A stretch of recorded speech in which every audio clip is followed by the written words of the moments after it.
Hi everyone, and welcome back to the Emotional Mastery Series.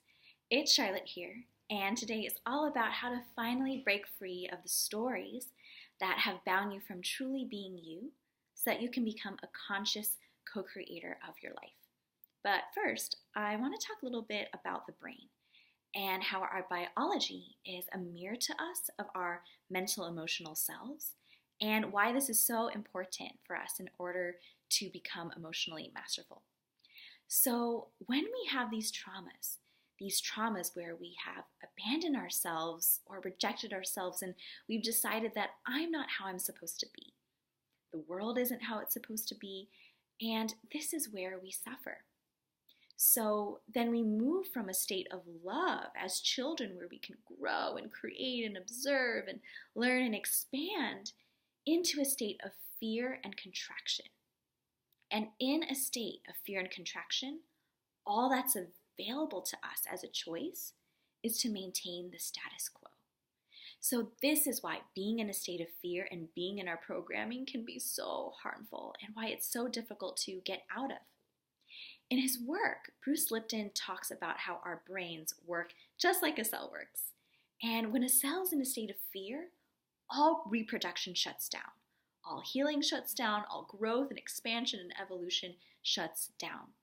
The cell just does what it knows to do, it just maintains the status quo, which is what we do when we run a program.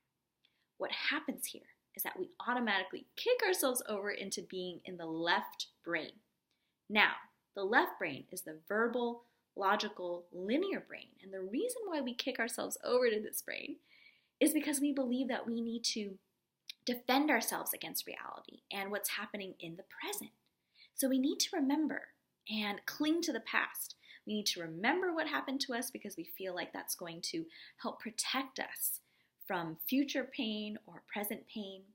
We think that if we keep remembering what happened and doing all of this pattern recognition that our left brain is so good at, we're going to be able to predict what's coming and therefore defend ourselves from the stuff that shouldn't be happening. And at the same time, we're going to worry about the future, plan the future, and think about the future in order to, again, try to protect ourselves from pain. And in this left brain dominant place, we are essentially frozen. Because in this space, we only have the capacity to process and filter and understand about 40 bits of information per second. Now, that sounds like a lot, but the right side of the brain, which is our nonverbal, linear, symbolic, feeling-based, the intuitive part of the brain, can actually process and understand 11 billion bits of information at a time. So, when we are in our linear verbal brain, when we're thinking thoughts all day about the future and the past, we're not engaged in the present moment. We're caught up in our programming without even being aware of it. We're reacting to our situations the same way every time, just like a program. So every time your partner does this, you react like this. Every time this stressful thing happens to you, you overeat. Every time you feel this emotion, you go and binge on Netflix. Sound familiar? So we run our program because we're in our linear, logical brain.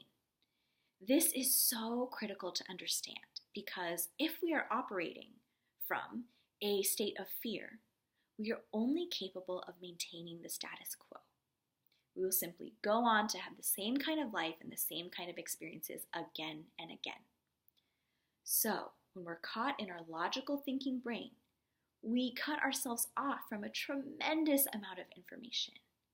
But when we are capable of moving ourselves into the right brain, into the visual, symbolic, emotional part of us, this is when we have shifted into a state of love, where we are capable of processing and actually integrating or healing, if you want to call it that, all of our emotional traumas. Because in this feeling state, as you're able to bring yourself into the state more and more often, you can begin to witness your negative emotions. You can witness your negative thoughts. You can witness your painful memories and come into a place of loving presence within that witnessing. This is loving presence. where you are no longer in resistance to what happened. You're no longer wishing that this shouldn't have happened or that thing that didn't happen should have happened. We are just in a place where we can be lovingly, fully, and completely present with ourselves and our emotions inside of any situation. Then, all of a sudden, you can access all of this information about why that happened, how that happened, the purpose of it. And it will then transform into something that grows and expands us versus something that gives us reasons to stay in our negative belief systems. So, when we become emotionally masterful, we are switching into the right side of the brain, which can process so much more information. And this is where consciousness comes from. When people are intuitive or psychic, when people can read each other, all of this is happening in the right side of the brain. In this space, combined with emotional mastery, when you can sit with the emotion, whatever you're feeling, when you can get intimate and sit with the sadness, anxiety, or whatever is coming up for you long enough, and as you bring that loving, aware presence, you will begin to have access to why it happened, how it happened, and hold a completely different perspective on it until it is no longer painful. So we deactivate the pain by being presently aware with it, and from there, we are set free from the program. Because that is what heals trauma. Loving presence, accepting presence. So this is the key. As we come into right brain dominance combined with emotional mastery, where we're not thinking about the past or the future, we're in the present moment because we trust the present moment. And we know that we can be with whatever comes up. And we have been lovingly, presently aware with all of our traumas where they no longer hurt us. It is what it is. Now, why? What did I learn from this? This new understanding of your trauma is what will enable you to make actual creative choices based on the present moment, which is the only place that anyone has any power to create anything. This is why this process is so profound. We move ourselves from that programming by emotionally showing up for ourselves. And we heal that through emotional mastery. This brings us to the second part of this video, where I'm going to talk about how emotional mastery takes us from being essentially stuck in a program to becoming a conscious creator. Now, being a conscious creator doesn't mean sitting there and imagining ourselves having $1 million. Especially if that's coming from a wound where you believe that life isn't giving you the right amount of money. It's still coming from a place of fear. If you are in a state of fear when you are manifesting to try to create a better reality for yourself because you are afraid of a painful thing, that's not conscious co-creation. We're not trusting reality or ourselves, trying to avoid pain or gather pleasure for ourselves, and that is a fear state. When you are emotionally masterful, you are no longer in a state where your entire life is about creating pleasure or avoiding pain. You are in a state where you can experience your experience, whatever it is, and be in a state of integrating that experience to learn and grow and evolve. It will take you deeper into understanding yourself, and every emotion that you have will teach you something. Everything becomes expansive. When you are in a state of love, even if you are suffering, there is an underlying joy. There's an underlying love. There's an underlying understanding of how and why it's happening. So understand that it's not just about being in the opposite of the state of fear. It's a completely different experience of life altogether. This is where you can be one with reality. So I've mentioned that a few times. So what do I mean by that? Let me give you this metaphor. Humans have an innate desire to fly. So as humans, we look at the world and say, okay, we want to fly. Look at the birds. That's amazing. They can fly. And that's one thing we can't do. We can crawl, we can forage, we can swim, we can do all the other things that all the other animals do, but we can't fly like the birds. So the first group of consciousness looks at that and says, well, there's obviously this force of gravity that's keeping us stuck to the ground. This is a natural law, the law of gravity. And because of this, we cannot have our desire.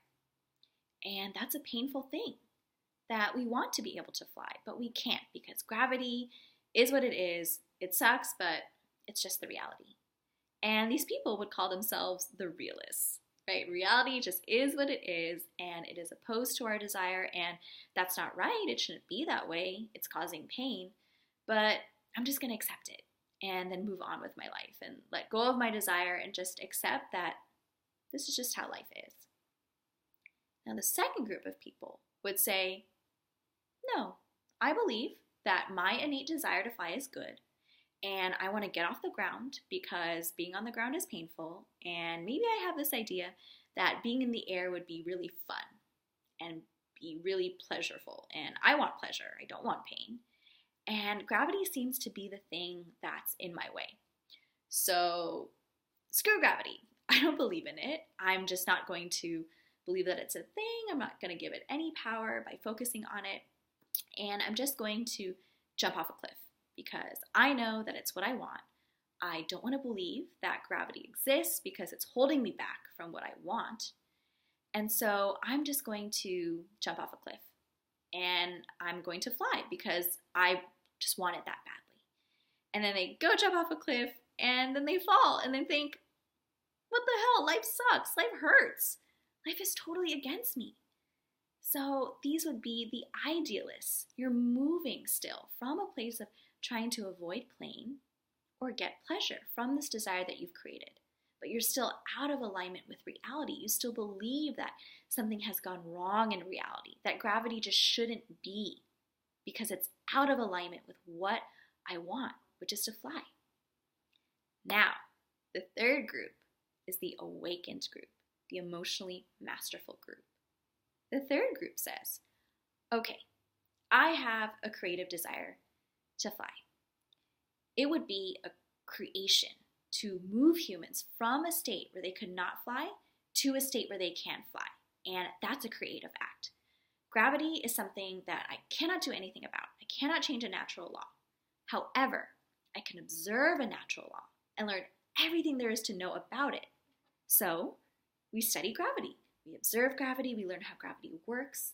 We then study the mechanics of flight. How are birds doing it? It's happening. We can see it. So what's going on there?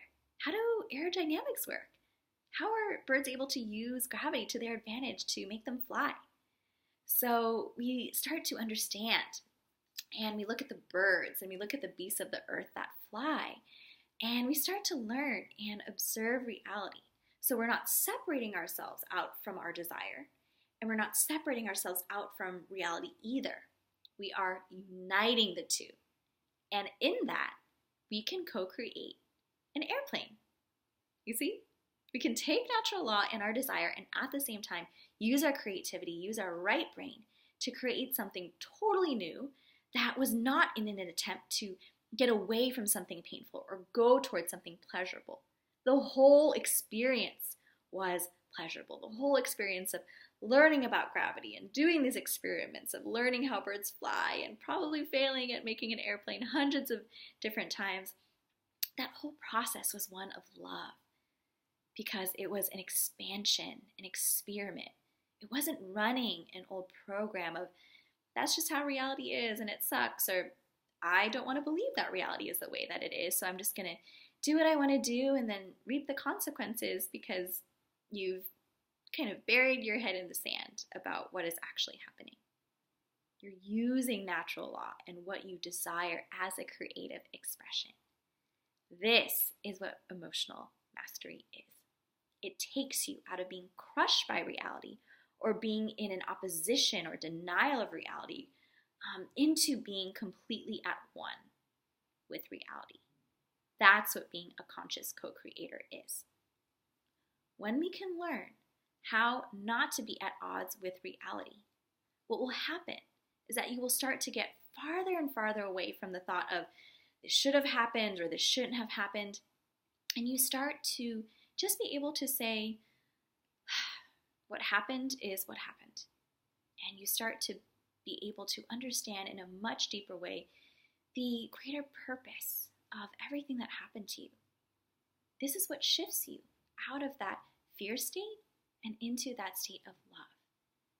This is what people are talking about when they talk about mindfulness and self-acceptance and releasing judgment, meaning that they're in such a state of alignment with the expression of the divine that they currently are, as well as with what reality is and all of their emotions and all of their experiences, that none of them are labeled as good or bad.